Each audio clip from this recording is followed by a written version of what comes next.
बिस्मिल्लाहिर्रहमानिर्रहीम अस्सलाम वालेकुम। देखो साडी गंदम दा टाइम जिहड़ा ना जी वो शुरू आ ते असीं किद्दां दी प्लानिंग करनी आ कि जिहदे नाल साडी सेविंग भी हो जाए, पैसे दी भी बचत हो जाए और साडी एवरेज भी अच्छी आ जाए।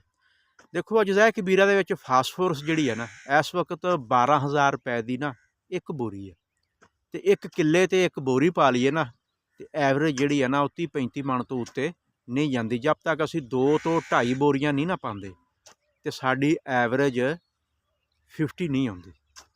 क्यों जमीनां साड़ियां जिहड़ियां ना उहदे च नामियाती मादियां की बहुत सारी कमी हो गई है। तो इत्थे एक मैं ना एक छोटी जी टिप्स बयान करदा वां और अजमाई हुई आ। बिल्कुल साडे करीबी बंदा वा, असीं खुद उहनूं देखिया वा ये काम करदिआं और खुद असीं कर भी रहे हैं।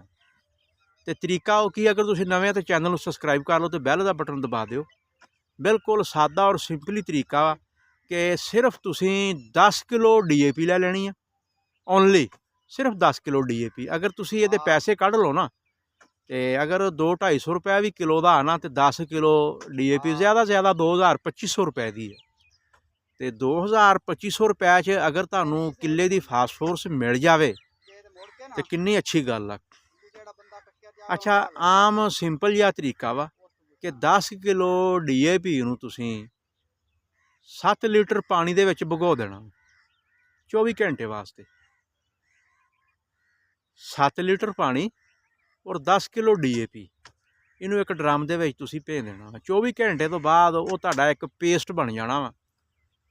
ते 50 किलो गंदम या 55 किलो गंदम जितनी भी तुसीं किले दे विच पाउणी आ बीज,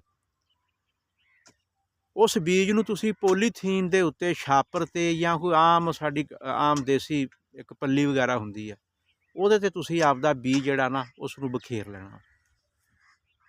फिर वो जिहड़ा पेस्ट आ ना बनिया होया डाइल्यूट किया होया जिहड़ी मिक्सिंग हुई आ पानी और DAP की, वो पेस्ट तुसीं उत्ते दाणियां दे विच सवार के मिक्स कर देना।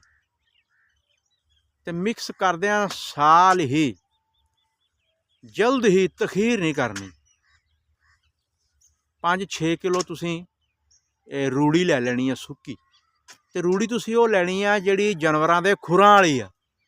आम ज़्यादा गोया तुसीं गिल्ला भी नहीं लैना ते गिल्ली रूड़ी भी नहीं लैनी, सुक्की रूड़ी लैनी आ।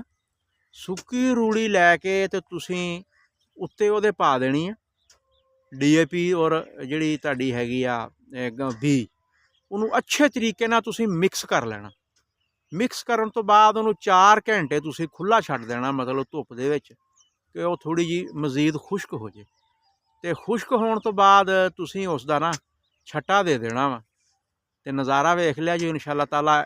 तुहाडी एक DAP की बोरी नालों ज़्यादा काम 10 किलो DAP तुहाडी करेगी।